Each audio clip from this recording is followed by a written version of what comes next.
Okay, I joined this table with 1,000 and got a 3705 in like one hand. Where was that hand?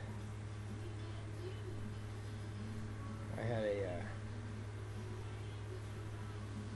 two pair, sevens and fives.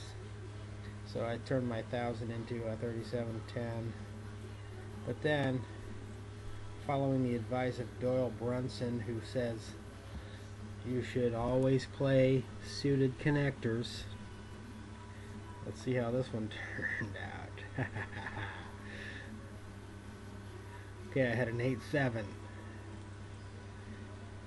Diamonds, suited connectors. Always play suited connectors. He puts in 1,000, he goes all in, so I go all in. Or I put in 1,000. I get, on the flop, I get 7, 8, 9, 10. So I already got almost a straight. I just need one card, a 6 or a jack.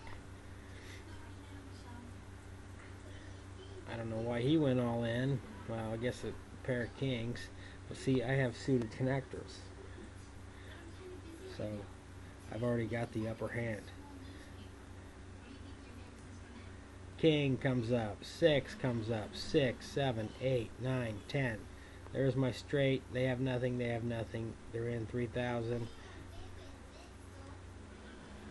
I get it all, 5,200. And that's why you play suited connectors. No matter what.